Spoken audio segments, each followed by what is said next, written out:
how many of y'all don't know your baby mama likes a 10-piece? So you was like, look, I'm just not gonna show up. I'm gonna do what I want to do. If she likes ranch on the side, she hits dudes. So now, before everybody jumps on my neck about this, before everybody jumps down my throat, I got somebody sitting across from me that's done it. Yeah. So I don't want to hear what y'all got to say because he's done it. Because we're going to go platinum like Kevin Gates. We're going to go. Well, ladies and gentlemen, episode 1 of SNS Podcast. Thank you for following along on this journey. I'm very, very thankful and blessed to be able to do this. Got a great guest here today, Mr. Sergio Render, and I think we're going to have an excellent show. Sergio's got an amazing testimony for you guys and talking about his life and things that he's been through. So I'll go ahead and let you introduce yourself, man. Yeah, Sergio Render. I'm from Nowlin, Georgia, small town, small country town. You know, I was raised on a hog farm. I moved to a bad neighborhood called Westgate, but we'll get into that a little later. Okay. But yeah, and you know, long story short, I ended up getting a full ride to Virginia Tech. Started off 4 years, and then after Virginia Tech, I had an opportunity to go to the Tampa Bay Bucks. Which, let me tell you, NFL means not for long. Not for long. Yeah. So, yeah. You ain't gonna be there for long. No, right. not if you don't have your head on straight, you will not be there for long. So gotcha. And I'm guessing you mean that because a lot of people know this, but the NFL it's a corporation. Yeah, it's a business. Yes. Okay, so they want things ran a certain way. Yes, exactly. And if you're not committed to the team, if you're not working out, dedicated in the playbook, they will get rid of you. Like, they do not care because they can spend their money on someone else. Right, and there's always somebody that they can reach out and get. Yep. Make a phone call. Yep. Make a trade. So, and I learned that the hard way. Yeah. Right. All right. So, Sergio, I'm glad that you're a guest today. I really appreciate you coming out. This is my first episode. Yep.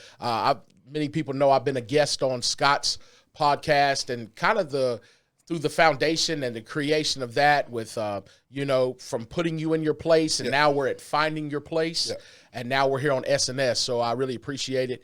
I want to kind of start off, Sergio. A lot of people know who you are. Yeah. A lot of people are familiar with your Virginia Tech days and starting there in the NFL. I want to kind of dive back a little bit so people can get the organic story of Sergio Render and kind of, we all have a past and kind of what makes us strive to get certain places. So kind of take us back to spend a few minutes on where you grew up, your childhood, and things like that. Okay, so I grew up from kindergarten to 5th grade. I grew up in Luthersville, Georgia, with my grandparents on hog farm. My mother was there. My dad was there here and there. And then, so a lot of people think that all gang members are in the inner cities. There is not a such thing as a gang's been in the country. Well, that's a lie. We moved to Newnan, Georgia. We moved in Westgate, and I'm sure a lot of people that are looking at this now, they can vouch for me. So, my brother was a Crip. Okay. My late sister was a Crip. So guess what Sergio had to do? I was a Crip. So we moved to Westgate, where we was the only Crips in Westgate. I'm a country boy all the way, but we was the only Crips in Westgate. So I had to fight. Every day, just about every day. Every day in Westgate. One day I got run up the tree by someone, and hey, this is gonna be authentic. Right? Yeah. My sister, after I got run up tree, I love my sister death, bless her heart, rest in peace. Mary Stenson. But she's like my backbone, so I could go to her, and she come outside with a blade. Okay. Hey, and told the guy, hey, you better leave my brother alone or I'll cut you. It's gonna be it's gonna be some real smoke. Yeah. So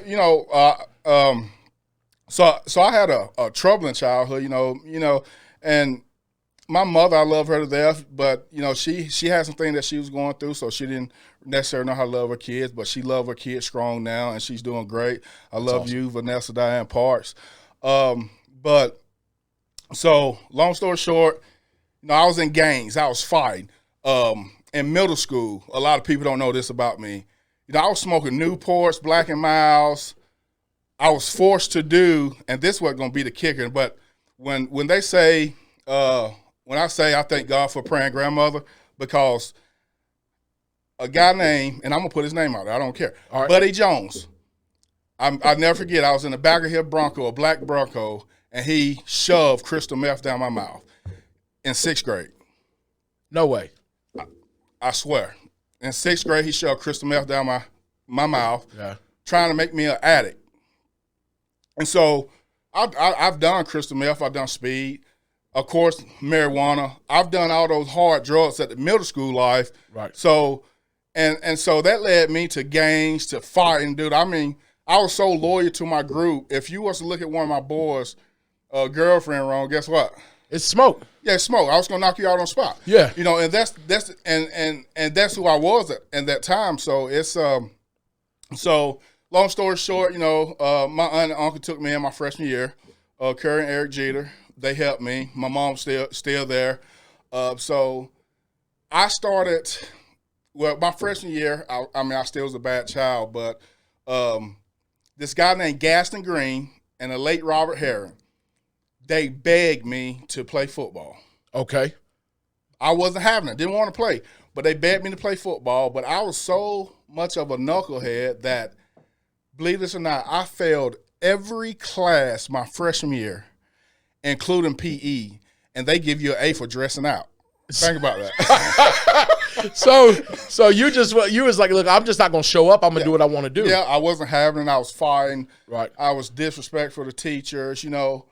But a lot of at that time I was just an angry kid. I mean, because I didn't feel that love. Right. And so I acted out on it. Right. I mean, yeah, go ahead. No, I didn't mean to interrupt you. I want people to kind of understand that we've had a lot of talks, and my mom told me this one time. Yeah. She said, when kids come home in the evening and they know the dynamics of their household, right? When I was growing up, I knew my mom was getting off work late. Yeah. She's running to the grocery store with the little money that she might have had during the week to get us something to eat, hamburger helper, whatever it was. Yeah. I knew when she came home what that evening was going to look like. Yeah. We was going to eat. My mom was going to have us help her clean up. Yeah. We danced in the kitchen while she had the radio on. Yeah.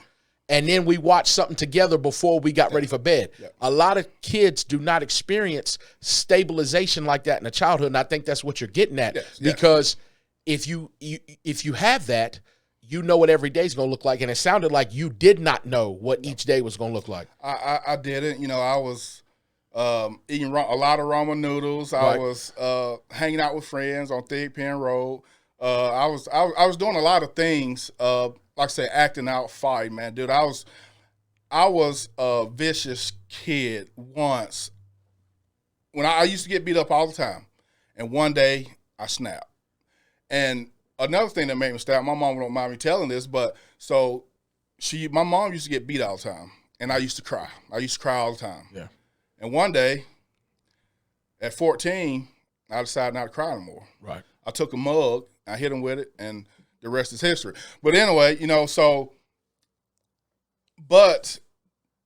and I will continue to go back saying this. I'm glad I had a praying grandmother, a praying family, because each year in high school, I began to get better. I began to start playing good football, began to learn about football. Now, I was still bad, and I was still bad when I reached college. But, you know, the people that the good Lord put in my life blessed me to be where I'm at today. Right. And so I ended up, like I said, playing football in high school. I played defense tackle, offensive guard.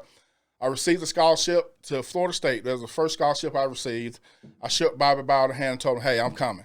I will be here. In his face, hand in hand, shook his hand. And so long story short, I'm a country boy. I still was able to deer hunt, which thank God for my Uncle Charles Tenney down there in Lutherville, Georgia. He showed me how to hunt, you know, work, cut wood, whatnot. But long story short, I continued to hunt, and so hunting was a way to keep me from being in the streets, keep me from doing wrong, even though I still was doing wrong. But so I committed to Florida State. I said, okay, I'm gonna come up here to Virginia Tech because Lorenzo Ward recruited me, and he's from Newnan, Georgia.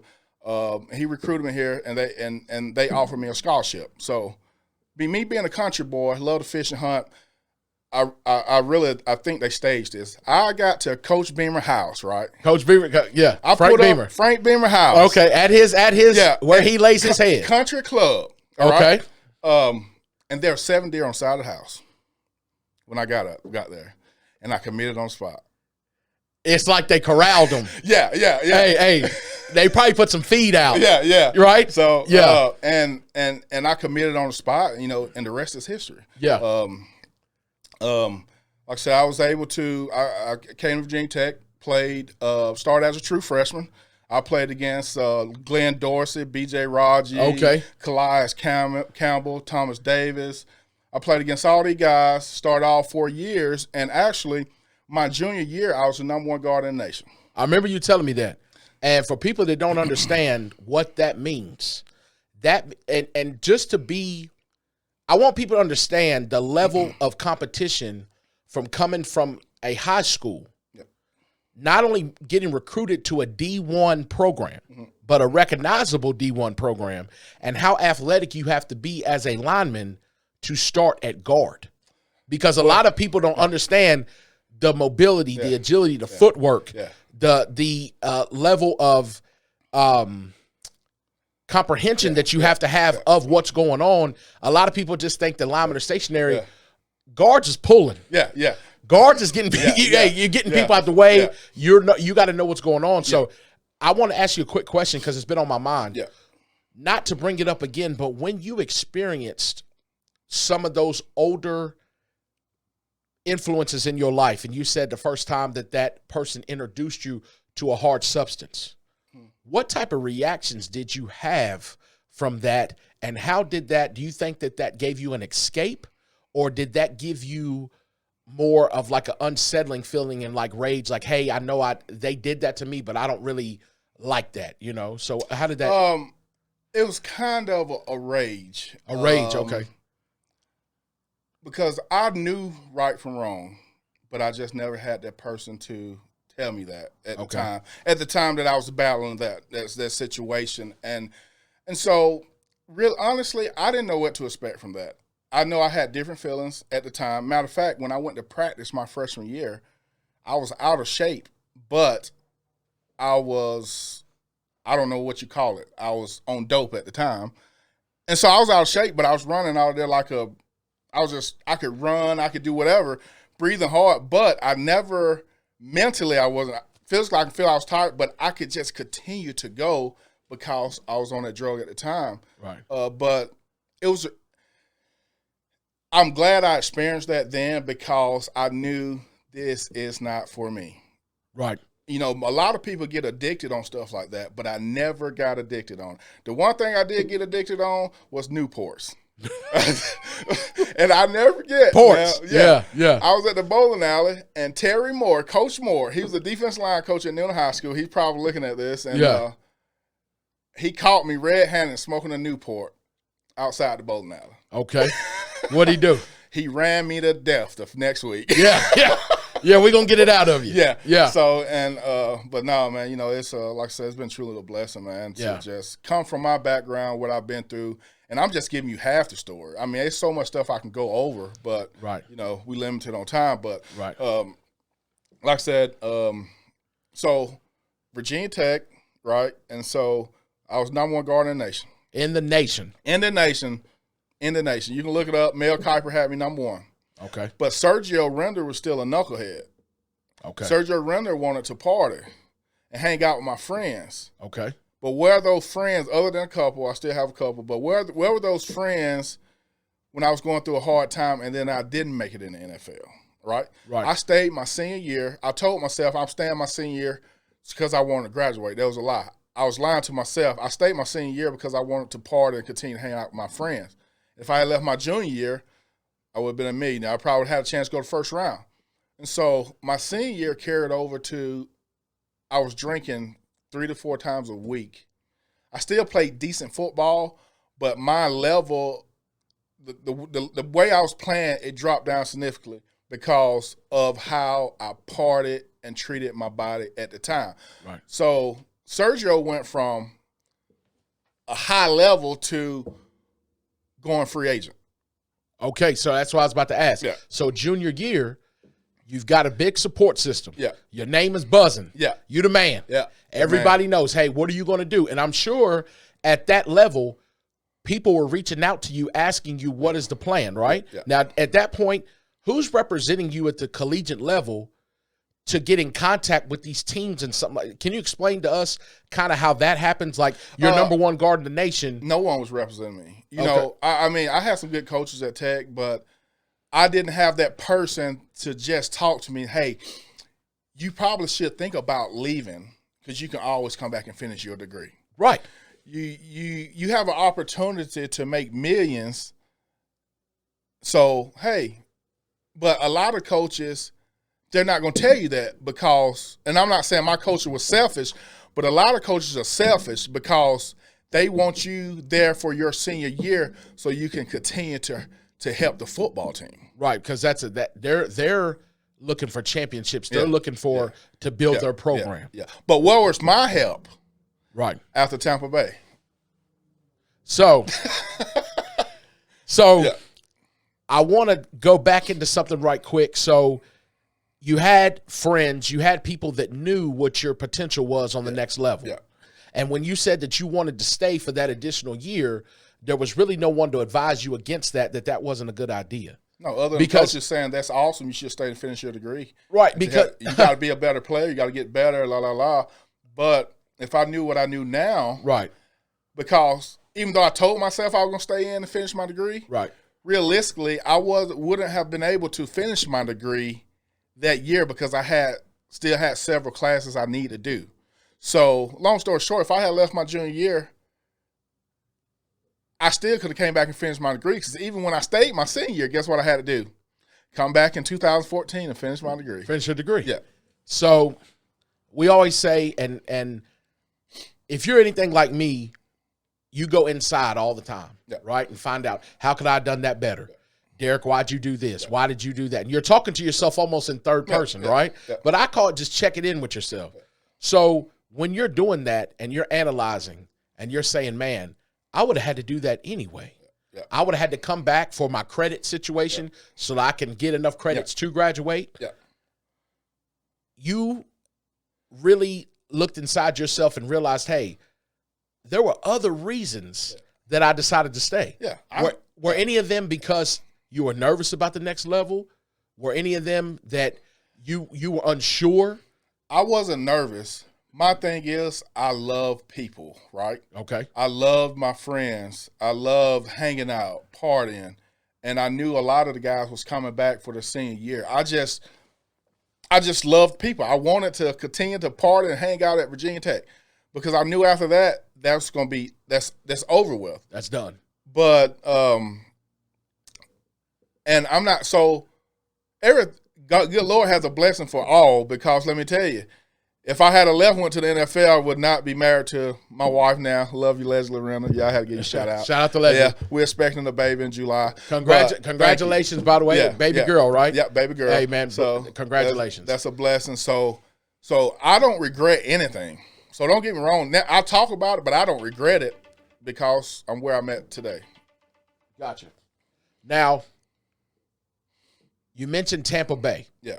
So give us a little bit, and me and you have talked offline. Yeah. A lot of people don't understand the transition and how hard it is to go from high school to D1, make it on somebody's roster, start for Virginia Tech, become the number one guard, offensive guard in the nation, and then get looked at by a professional team.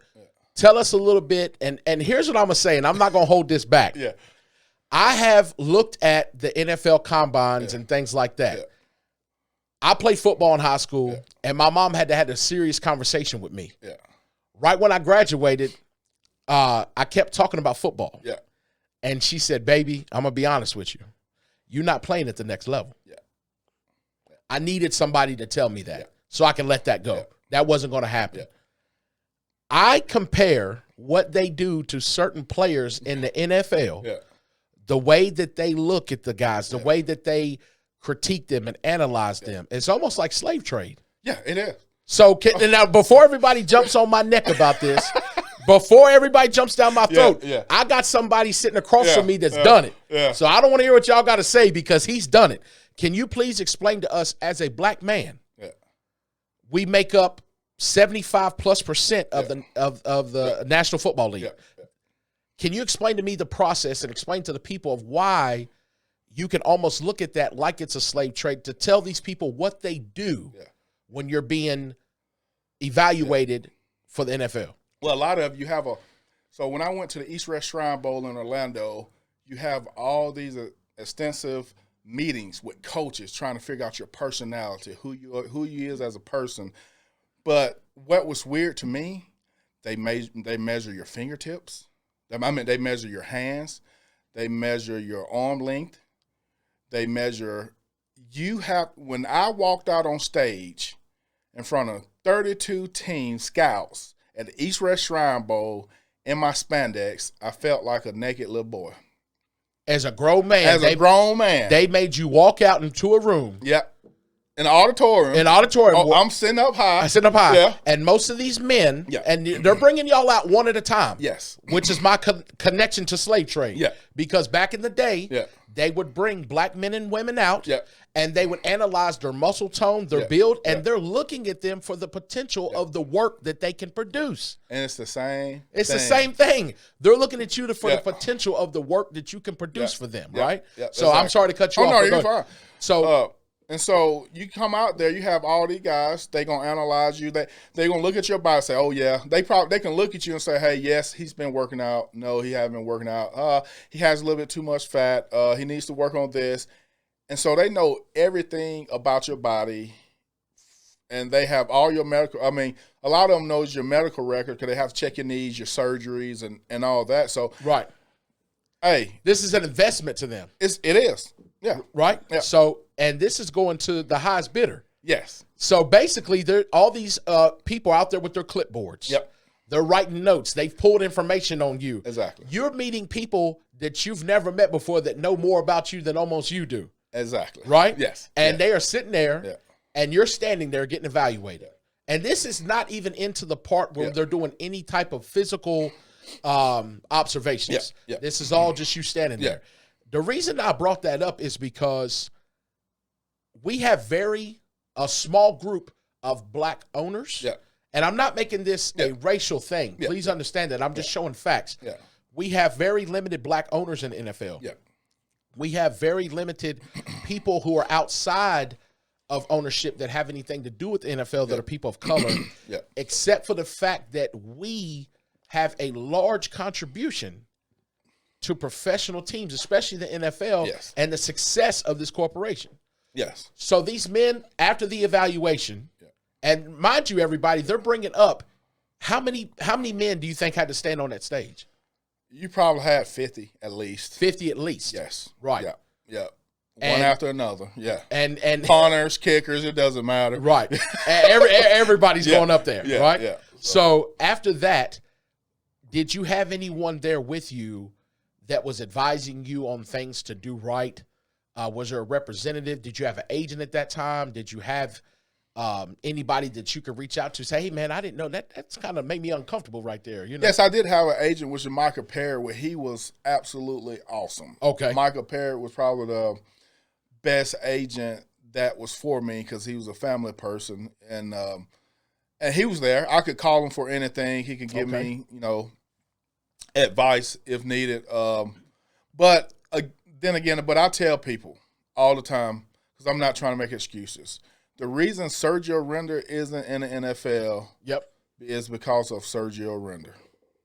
Right. I just want to get you on there for a second. Now say that again. The reason Sergio Render, because a lot of people ask me, why are you not in it? The reason Sergio Render is not in the NFL is because Sergio Render did not want to commit. I had got bored of football. I was, matter of fact, when I was at Tampa, I was kind of like stressed. I was like, I wanted to be there, but I didn't want him to be there. Gotcha. And then I psyched myself out with, not really. I told myself, I'd rather work, fish, and hunt than to have someone to tell me that I needed to be in the gym at 5 o'clock to work out every day. Right. But I look back now, shoot, I could have made a lot of money right there, in 5 years, and I could have retired, done whatever. Right. But at the same time, everyone, life is a lesson, and it's a blessing. No matter what you go through, no matter what you're struggling through, no matter what it is, if you continue to pray and continue to put 1 foot forward each and every day, I don't care if you get knocked down. If you continue to put a foot forward each and every day, young men and women, you can do anything. I don't care if you've been addicted to drugs for 50 to 60 years, whatever. Right. Your life is not over. You can make a change. You can be different if you continue to pray and have that. You can have 1% of you that has that want to be better. As long as you have something in you, right? I don't care if it's 1% of something in you that wants to be better. Eventually, if you take the right steps with the help of others and the good Lord, you will change. You'll change. I truly believe it. Because I tell people, and teachers or people that know me from the past, they'll tell you, Sergio Render should have been dead or in jail. And anyone that's on my live right now, they'll vouch for you, because Sergio Render should have been dead and in jail right now because I was on my way. Right. And it's a blessing. Yeah. And I'm glad that you shared that. Yeah. It is 100% a blessing that you can recognize that about your life. Yeah. And you can give that testimony to people, and you're not afraid, because somebody is going to really gain something from you sharing that today. Exactly. Because they just learned something about you. Yeah. So they're struggling with their own addictions right now, watching as we're doing this right now. Yeah. Everybody struggles with something. Yeah. But you being the man that you are and being as approachable as you are and sharing that with these people, somebody's going to walk away today with a new insight on their life or new motivation. And I'm not saying that for the show. I'm saying that because of my own experiences. And looking back over stuff and say, hey, man, I probably shouldn't have made it out of that situation. But there's a reason why we're here. Yeah, exactly right. To dive back in real quick, I wanted people to understand the physical side of the selection process into the NFL. So after you guys got evaluated, you're seen and stuff like that, take us through a little bit of what the next steps are like. I guess the next steps is after your East West Shrine Bowl, then I did not get invited to the combine. So that tells you how my stock dropped from junior year to senior year. So I went to a pro day at Virginia Tech. Okay. And so at pro day, they do all the measurements again. You have to do the bench press. How many times you do 225? That's the reps. Yep, vertical jump, 40-yard dash. I think the 10-yard shuttle, I can't really remember. And you do all those things, and then there's a good possibility that you have to meet again with an NFL team after that. Okay. So I worked out at a place with a guy named Chip Smith at CES in Atlanta. He's well known, and the best facility out there. If anyone is in the draft now, need to go work out, that's the place to go. But so, I was on a meal plan. Okay. I had to work out every day, and that's all I was doing. Before my pro day and after I left the East West Shrine Bowl, every day I was working out. Every day. Protein, eating, meal plan. Every day I had to work out to get me prepared for the next level. Gotcha. Quick question. Yeah. When you were at Tech, just to back up, I heard a rumor. Did they have someone to come by the classrooms and bring the offensive lineman food so y'all could keep y'all's calorie intake up? Well, when I was there, no. But what I thought you was about to say, we had a guy named Bruce Garnes, and you still can see him on TV on the basketball games, bald-headed guy, Bruce Garnes. He's a hype man. So what they used to do is once we get to class, they would send Bruce to come and check and make sure he was in class. In class. Yeah. Make sure y'all was in there. Yeah, I was on a diet. They made me lose weight because I was like 340 pounds, 350 pounds. But my senior year, I had to get down to 300. So, I was kind of limited what I could eat. Gotcha. But no, it's the only person they had sent to class was Bruce Garnes to snitch on everyone that wasn't in class. Wasn't in class. Yeah. Okay. All right. We cleared that up, right? So we don't know, ladies and gentlemen, if they actually brought food by for any of the linemen, but old Bruce was going to make sure you was present. Yeah, exactly. Okay. Well, we'll just leave once he leaves. Yeah, look. Let him see you in there, and then we'll dip after that. Yeah. Okay. Yeah. All right, my bad. We'll go back. We'll go back to the East-West. So you did not – you're working out in Atlanta. Yep. Now, at that time, is anybody reporting the progress of what you're going through to any team? Like, hey, we got a guy that y'all might have overlooked. Yeah. He's working out. He's doing what he needs to do. Tell us how that kind of works. I believe, I'm not 100% sure, but I believe that's what your agent does. And, Okay. And a lot of times, the NFL scouts, they will come back to Virginia Tech, talk to your strength and coaches or your position coaches and people like that. And also, there was a mentor. There was a mentor when I was training in Lawrenceville, Georgia, with Chip Smith. I forget the guy's name, and he chewed me a new one because I did not show up for a meeting. And he basically told me, he looked at me, he said, "You won't make it in this league." He told you straight to your face. He told me straight up, you will not make it in this league.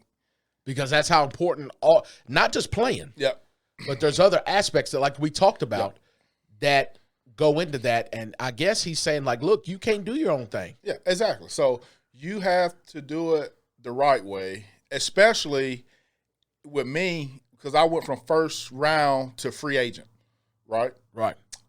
So free agents, you on a slam leash. You better do everything the right way. You better make some plays because you will not last. You'll be cut the next day. Matter of fact, when Tampa Bay cut me, I started off running with the 1s and 2s, and I was doing good at first. Right. But I never buckled down to learn the playbook because the playbook was thick. I mean, the terminology, it was. I was going to ask you that to explain. Yeah. If you could go over that with us for a second. This isn't the typical 20 to 30 plays in high school. Yeah. Explain to people just how complex an NFL playbook is. I guess it's more so the terminology. So you may have you'll have a zone play to the right, or let's say a pass play, whatever. So depending on where that 3 technique, 1 technique, or depending on what defense is shown now, right, there was like 5 or 6 different audibles, right, and you had to remember what the quarterback's asking you to do. And some of the things that the quarterback's saying are dummy calls.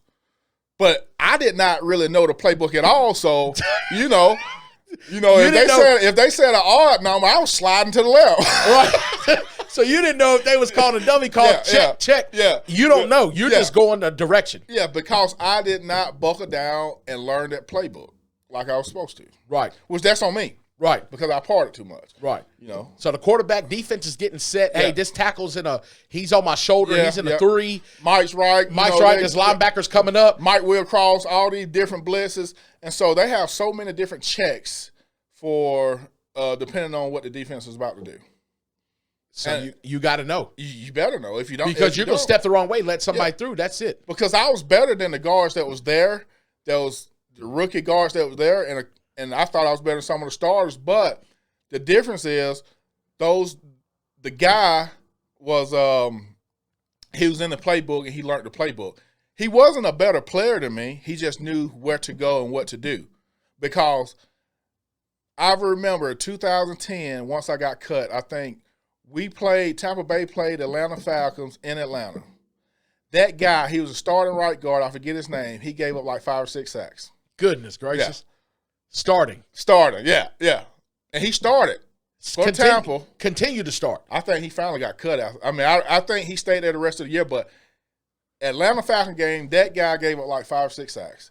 And I was sick to my stomach because that could be me doing a way better job than that guy at the time. Wow. Yeah. So you got cut from the Falcons. Yeah. No, Tampa. Tampa, yeah. And then what happened? I got cut from Tampa. And then I went to Carolina Panthers, and I had to do a workout for them. Okay. Workout was going great. They said I was the best guard that was there at the time. And then I partially tore my quad, got injured. Okay. So I had to sit out.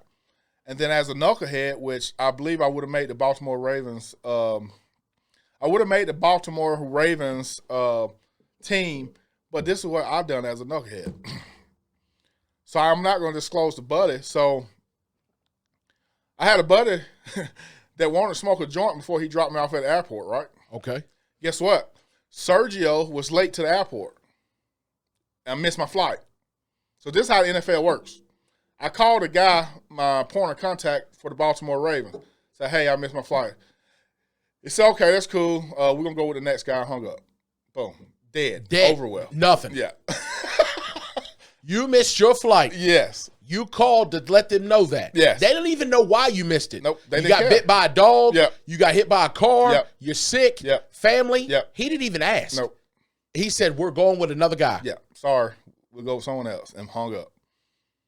And that moment on, hey, I knew. you know, hey, it's a business. Yeah. That is, it seems to me that they might want to even ask, hey, what was the reasoning? He just said, look, we're good. Yeah. And then said we're good. After that, I went through a bad patch, and I was broke. Didn't have a lot going on. Actually, I got to give Simpkins a shout out, JB Simpkins. Yeah, shout out JB. JB. Hey, I told Derek he need to get his big butt off my horse. Hey, he said I can't get on this horse no more. JB, that's what he said. Hey, and so it's a long story. It's kind of get off subject. So the way I met JB, his nephew Jay Barrett, messaged me like 2007 when I was at Tech. okay, JB never even said this, right? okay. He said, "Hey," he messaged me on Facebook. "Hey, you know, my uncle said you can come hunt his property whenever you want to." So I think I called JB or stopped by there the next day, and we've been friends ever since. That's a blessing. Yeah, it's truly a blessing. JB and his family, great family. So and I'm kind of get off subject, but it's kind of crazy how when they say it takes a village to raise a person. Right. It took a village to raise me, whether it's when I was younger to now. I had so many people that played a big part in my life that I'm forever grateful. I got 7 or 8 mamas, different daddies. Right. You know. And explain. Me and you were talking, and Yeah. you said that if anybody's familiar with the movie The Blind Side. Yes, The Blind Side. And that story, that Yeah. is based upon a true story, but Yeah. I'm sitting across from somebody right now that really kind of had that same story. Yeah, I think my story is worse than The Blind Side. I really do. And if I don't know, I've been saying I was going to write a book, but I don't know how to write a book. I got someone that's supposed to help me write a book, which I haven't reached out. But my story would sell because it's authentic. Right. It ain't a movie. I mean, it could be a movie, but it's authentic and it's me. I leave it all out on the table. All the things I've been through, where I'm at today, you know. I mean, and that's what it's all about. Because I don't care if no one learned anything from what I said. As long as it reached one heart or one person and changed one person's life, Right. I've done what I needed to do. You're right. I've done it. And you're leaving your legacy, man. Yeah. Because now you have a family. Mm-hmm. You're having something that will be timeless, Yeah. that will be captured. Yeah. I tell people all the time to get a journal and write down some of their fondest memories in it. Where they were at, what it smelled, what the food smelled like, the time that they took the vacation, because we're going to get to a point in life where we get older, and it's going to be hard to kind of recap on some of those things. I've already done it from some of the things that I experienced in the military, the places I've been, some of the things I've seen. I have journals at home that I wrote about what I seen in Iraq and Afghanistan. I would 100% support you in doing that, because you need to put that down to where somebody else Can read it. You know, because you have an amazing story. You're someone that's here, that's local, that people can reach out to. You don't have just the good side of the story. I have the bad side. You took ownership of missing the flight. You took ownership of not knowing the playbook. You took ownership of not probably training as hard as you could have. Exactly right. How does a man make peace with things like that? Can you go through, you know, because, and the reason I'm saying that is because in upcoming shows, I'd love to have you back. I want to talk to men about the things that we keep silent, our insecurities, things that we're not proud of, things when we knew we could have been tougher. There's this stigma that we have to be so tough all the time and things like that, when things do scare us too. Oh yeah. So how did you make peace with the man? Obviously you're a great man, but how did you make peace with your past to let you live like you are today? I'm gonna be honest, it took me a long time. I still struggle today. Sometimes I get furious mad at myself and some of the things I went through. But the biggest thing is and I see this a lot, and this ticks me off for most men. Stop playing the victim. Stop playing the victim. Sometimes you have to look at yourself in the mirror and see what you done wrong. Right. And a lot of people, so the biggest thing with me, I owned up to it. I know my mistakes. I know what I've done wrong. Right. And I'm not ashamed of it. I don't regret it because it made me who I am now. And like I said, it took a lot of people to help me to be here today. And I still struggle. Right. Lord knows I struggle. Right. But I know I got somebody praying for me at all times. At all times, somewhere. Every day, someone is praying for me around here or thinking about me and wishing me the best each day. And the fact, and I'll get a little emotional, the fact that I'm here today, to be able to do this, it speaks volume of when you have a family that love you, you have a good Lord. Yep. Because I don't supposed to be here. Yeah. The way I used to beat people up, the things I used to do, I've been shot at, I had guns pulled out on me. The things that I've done in my past, I should not be here today. I should be up under the jail. Yeah. I got you crying. Oh, man. You know, so I just, you know me, man, I just, I try to be authentic. I try to be real. I really do try to love everyone, whether it's my enemies or not, because I'm pretty sure some of my enemies or the people I've done wrong still love me. What they shouldn't have. 100%. Yeah. What the good Lord went through, I can't complain. Because what he went through, right. man, I'm going to tell you, I'm blessed. I'm just going to, because if you keep on, big boy be crying all over the place. I'm the same way, man. When you said that, hey, look, everybody, listen. Hey, this is real. You got two men sitting at a table, two different backgrounds, but we know what it's like to be in really tough situations. And to hear you say that just now, I struggle a lot, and people know me.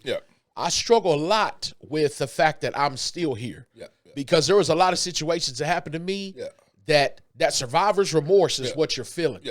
And I struggle with that all the time because the fear is I've been through what I've went through.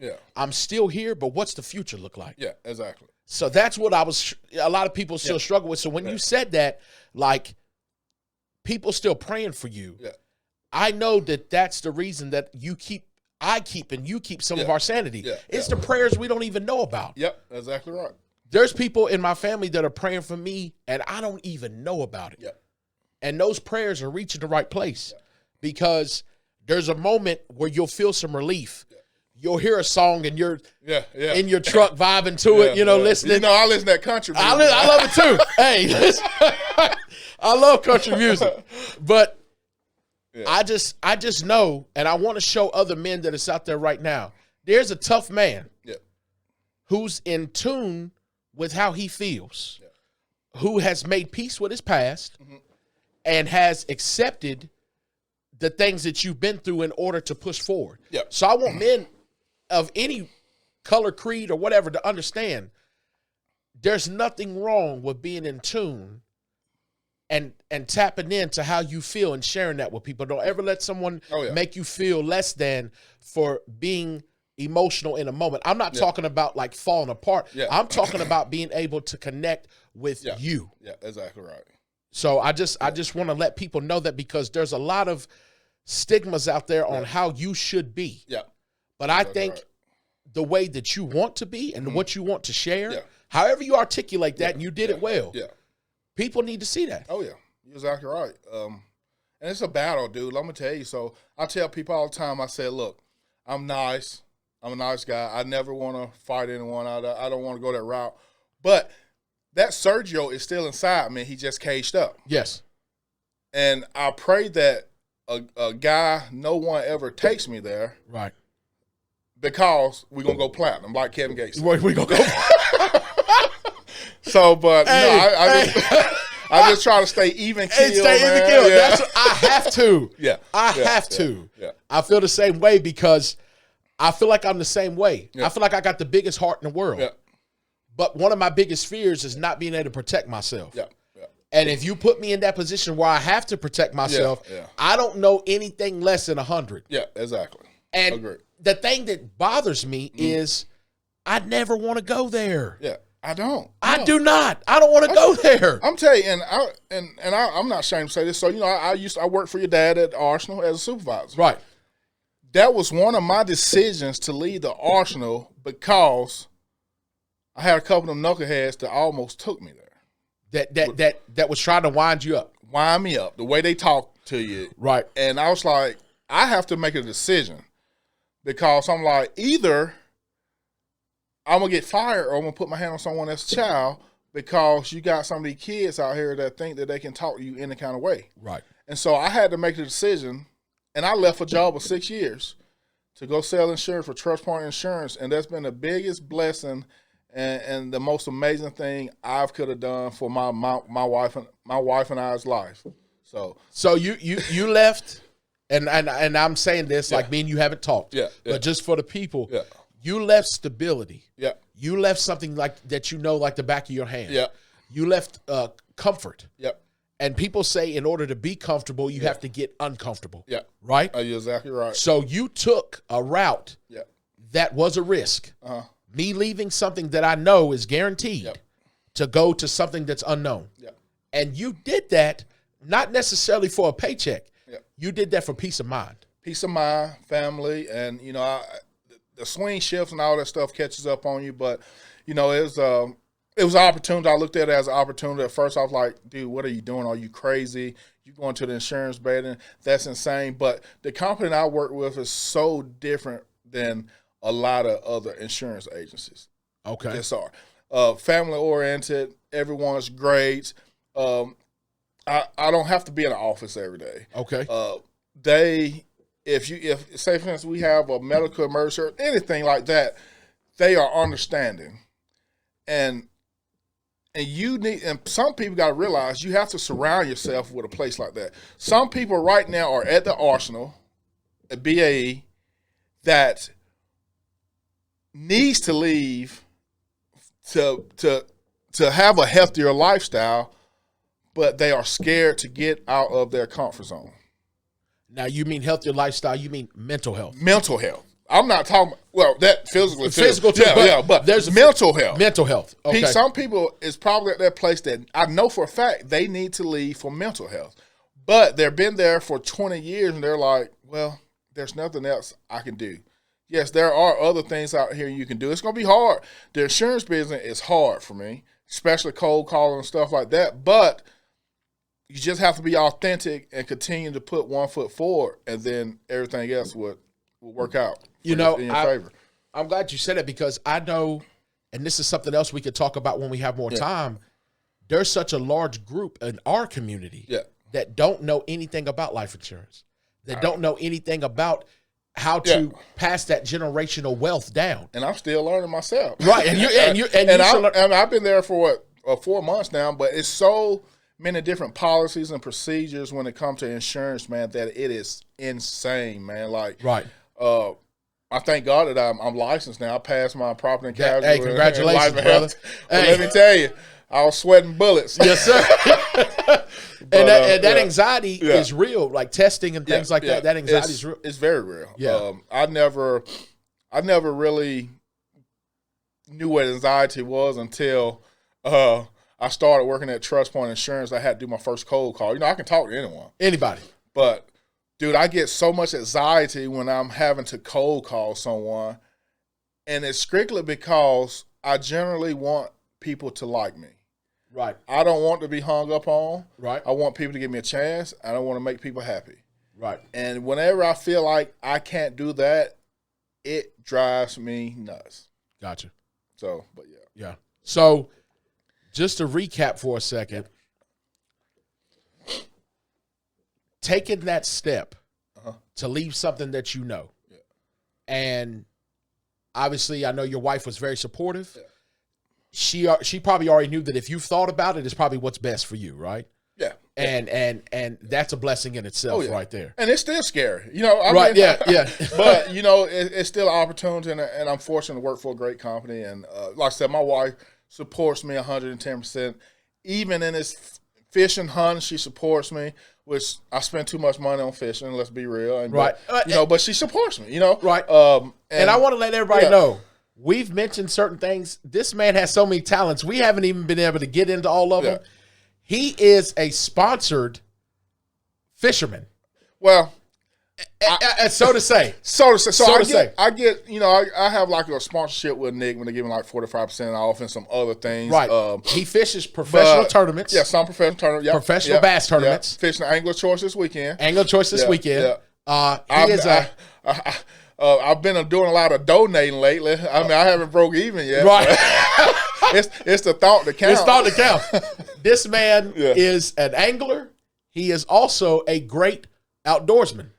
I don't like to say I'm great because I learn something every day. Once you get to that great spot, you can't learn anymore. Can't learn no more. But I'm decent. Right. No, I killed a 13-pointer and 11-pointer this year. So, hey, I'm going to put food on the table. We're going to eat. Right. We're going to eat good. I seen you cook the deer fajitas.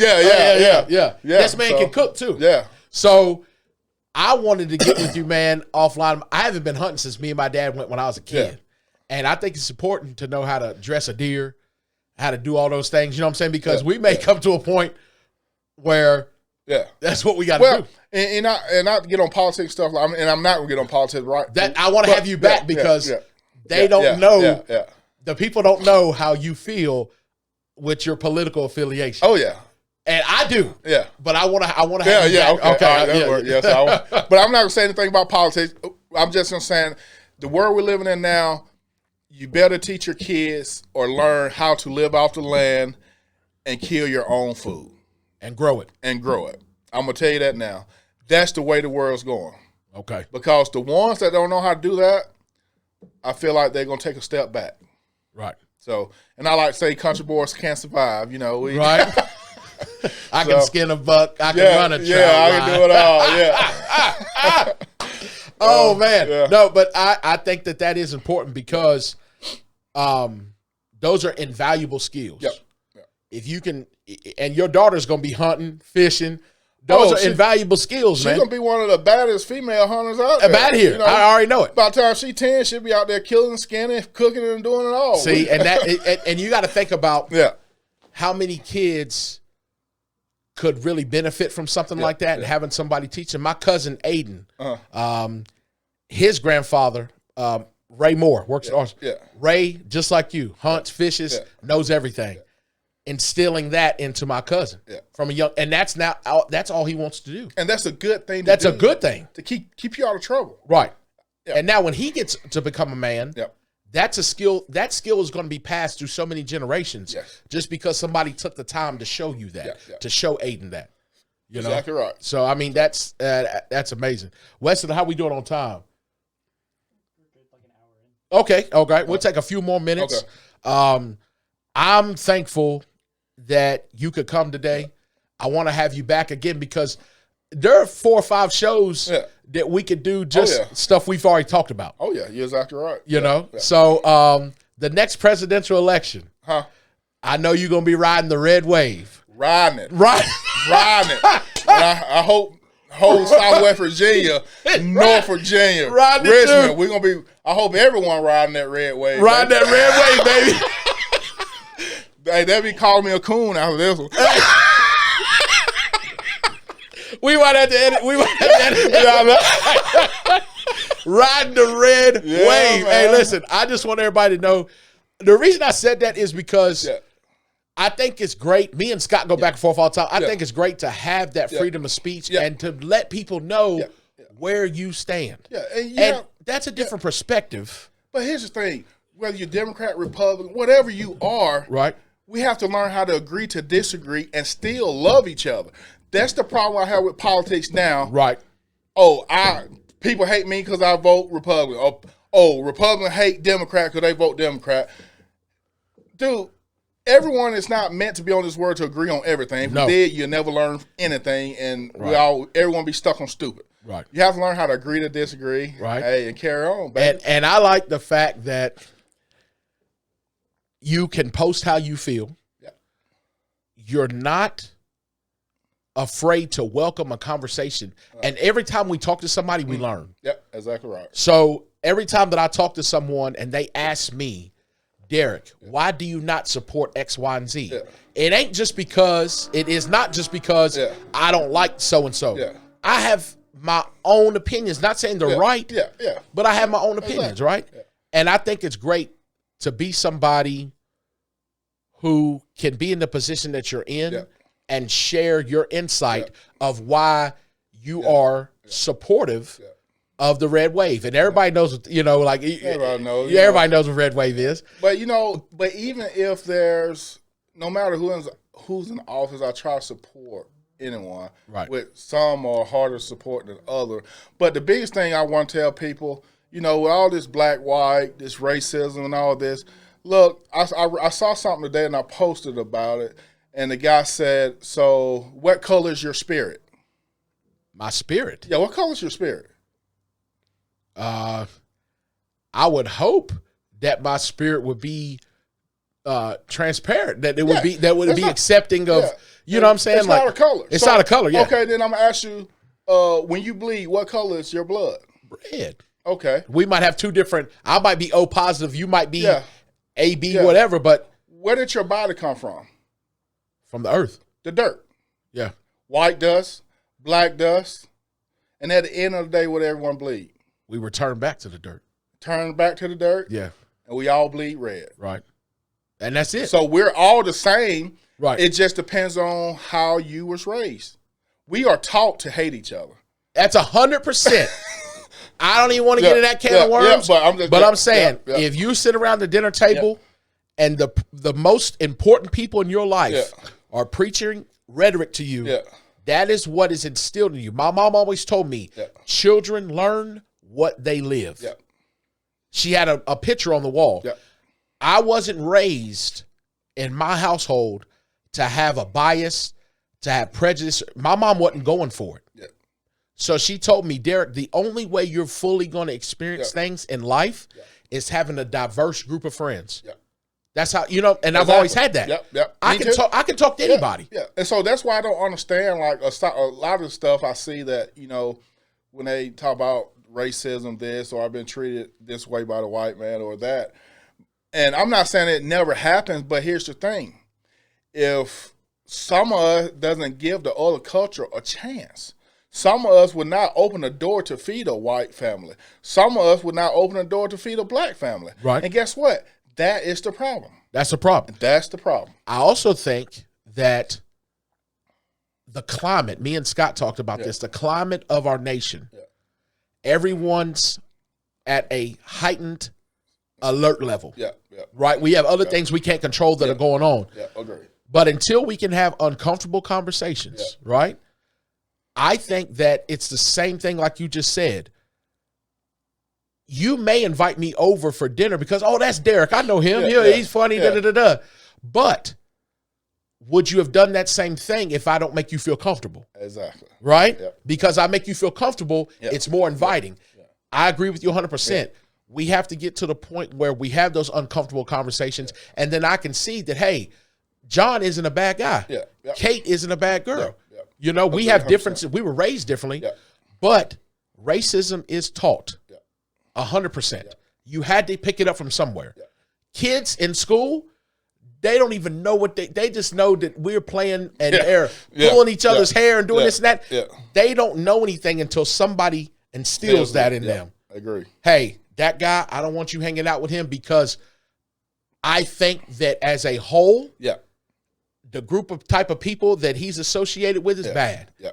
And then that kid starts to, well, Dad, I like Chris. Yeah. What's wrong? Yeah. And I'm going to say this. So I tell people all the time, I say, look, there's black trailer park trash, there's white trailer park trash. There are white ghettos, there are black ghettos, and they're white country boys and they're black country. I mean, and people don't realize it, right?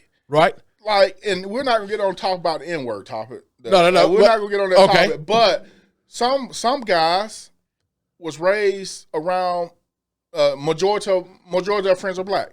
So some white guys, majority of their friends are black. So they're going to say the N-word or whatever.